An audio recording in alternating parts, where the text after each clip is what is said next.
Assalamualaikum warahmatullahi wabarakatuh. Saya Najla Azza Sonia dengan NIM 0504012214 akan mereview beberapa fatwa dari fatwa MUI sebagai tugas UTS mata kuliah Fatwa dan Jurisprudensi Hukum Keluarga Islam. Fatwa pertama yang akan saya jelaskan mengenai Fatwa Majelis Ulama Indonesia tentang kewarisan beda agama, di mana fatwa ini terjadi karena di tengah masyarakat telah banyak terjadi kewarisan beda agama, dan ada beberapa pendapat dari masyarakat bahwa diperbolehkan kewarisan beda agama. Karena hal tersebut, MUI merasa perlu untuk mengeluarkan fatwa tentang kewarisan beda agama ini. Dan dalam fatwa ini menggunakan beberapa pertimbangan hukum. Yang pertama, dalil-dalil Al-Quran yang menjelaskan tentang pembagian warisan kepada ahli waris. Lalu dalam hadis Rasulullah yang menjelaskan bahwa dua pemeluk agama yang berbeda tidak boleh saling mewarisi. Jika dilihat dari perkembangan di Indonesia dalam KHI pasal 171 yang menjelaskan syarat untuk bisa menjadi ahli waris, yang pertama yaitu beragama Islam, dan yang kedua mempunyai hubungan darah atau pernikahan oleh pewaris, dan yang ketiga itu tidak terhalang oleh hukum. Dan dalam putusan Mahkamah Agung juga menjelaskan bahwa pewaris yang beda agama berhak mendapatkan warisan melalui wasiat wajibah dan tidak melebihi dari sepertiga bagian dari harta warisan.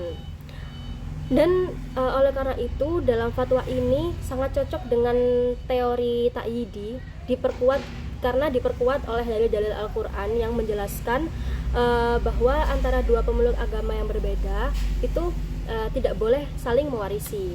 Tetapi fatwa ini juga cocok dengan teori islahi, di mana dijelaskan bahwa pewaris yang beda agama itu juga bisa mendapatkan warisan dengan melalui wasiat wajibah yang dituangkan dalam putusan Mahkamah Agung.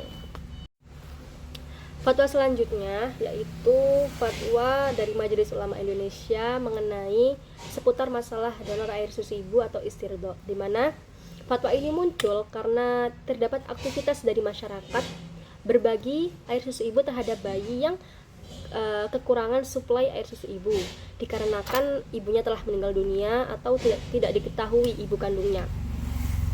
Karena hal tersebut, muncullah inisiatif dari masyarakat untuk mengoordinasikan gerakan berbagi ASI dan donor ASI ini. Tetapi muncul juga pertanyaan dari masyarakat tentang ketentuan agama dari kegiatan tersebut. Dan dalam fatwa ini menggunakan pertimbangan hukum. Yang pertama dari dalil Al-Quran yang menjelaskan bahwa penyusuan sempurna seorang ibu kepada bayinya yaitu selama 2 tahun, dan juga terdapat dalam hadis Rasulullah yang menjelaskan bahwa tidak dianggap sepersusuan kecuali persusuannya dilakukan pada masa perkembangan tulang dan daging. Dan dalam hadis Rasulullah juga menjelaskan bahwa haram hukumnya menikahi saudara sepersusuan. Tidak hanya itu, pertimbangan hukum dalam hadis ini juga menggunakan pertimbangan hukum para ulama yang menjelaskan bahwa mahram seorang wanita salah satunya yaitu saudara sepersusuan dan orang tua sepersusuan ke atas. Serta terdapat juga hadis Rasulullah yang menjelaskan bahwa memperjualbelikan ASI itu haram hukumnya karena ASI itu bagian dari tubuh manusia. Jadi dalam fatwa ini tuh memperbolehkan donor ASI atau berbagi ASI dengan tujuan untuk memenuhi kebutuhan bayi dengan mensyaratkan bahwa ibu pendonornya dalam keadaan sehat. Serta dalam Undang-Undang Nomor 17 Tahun 2023 itu juga menjelaskan bahwa syarat donor ASI yang pertama yaitu keinginan dari ibu dan keluarga si bayi, dan untuk mengetahui identitas lengkap dari bayi dan si ibunya dan ibu yang mendonorkan ASI-nya. Lalu dalam undang-undang ini juga mensyaratkan bahwa ibu yang mendonorkan ASI harus dalam keadaan sehat, serta menerangkan bahwa tidak boleh memperjualbelikan ASI dengan tujuan memberikan upah kepada sang pendonor ASI dengan tujuan memperjualbelikan ASI, tetapi boleh memberikan upah dengan tujuan jasa perawatan bayinya. Jadi dalam fatwa ini berkaitan dengan teori ta'yidi, di mana dalam fatwa ini itu tertuang dalam ayat-ayat Al-Qur'an bahwa anak yang menerima ASI dari ibu lain maka akan menjadi mahram sang ibu ke atas gitu. Jadi bagi keluarga dia menjadi mahram sang ibu dan bagi keluarga sang ibu begitu. Dan fatwa ini juga berkaitan dengan teori tashhihi karena fatwa ini mengkoreksi bahwa upah hanya boleh diberikan sebagai jasa perawatan bayi, bukan sebagai transaksi jual beli bayi. Fatwa selanjutnya yang akan saya sampaikan adalah fatwa MUI tentang kedudukan anak hasil zina serta perlakuan terhadapnya, di mana fatwa ini muncul karena di tengah masyarakat menganggap bahwa anak hasil zina adalah anak haram, serta realitanya anak hasil zina selalu terdiskriminasi di tengah masyarakat. Oleh karena itu muncullah putusan Mahkamah Konstitusi yang menjelaskan kedudukan anak hasil zina mempunyai hubungan keperdataan dengan ibunya dan keluarga ibunya, serta laki-laki yang mengakibatkan kelahirannya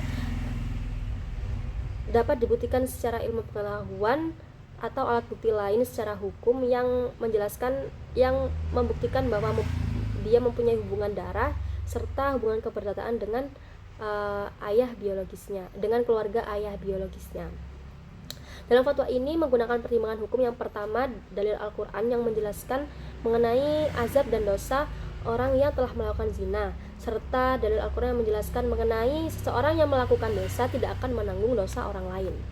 Lalu dalam hadis Al-Qur'an menjelaskan tentang anak hasil zina dinasabkan kepada ibu dan keluarga ibunya dan tidak mempunyai hubungan kewarisan terhadap ayah biologisnya.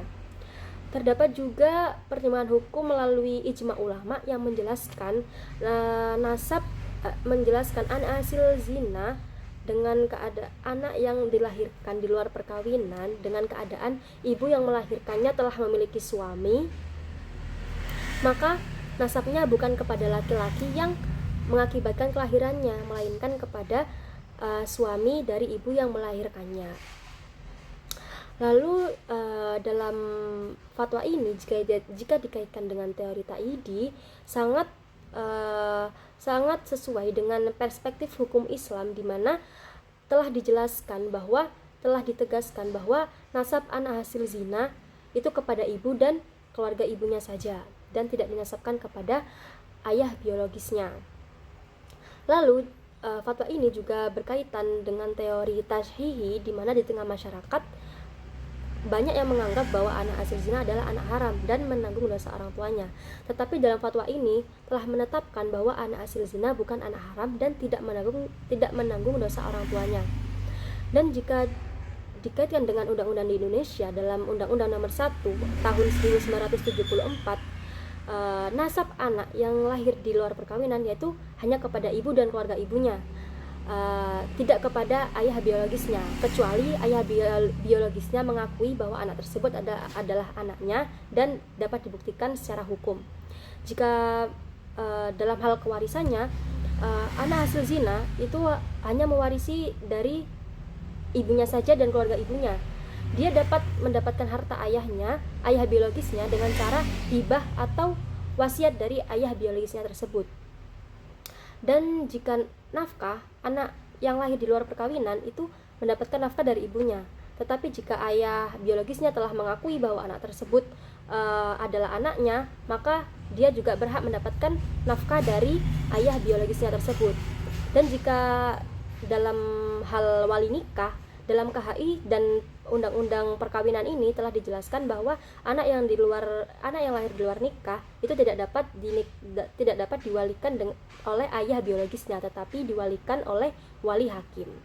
Jadi sekian yang dapat saya sampaikan, kurang lebihnya saya mohon maaf. Wassalamualaikum warahmatullahi wabarakatuh.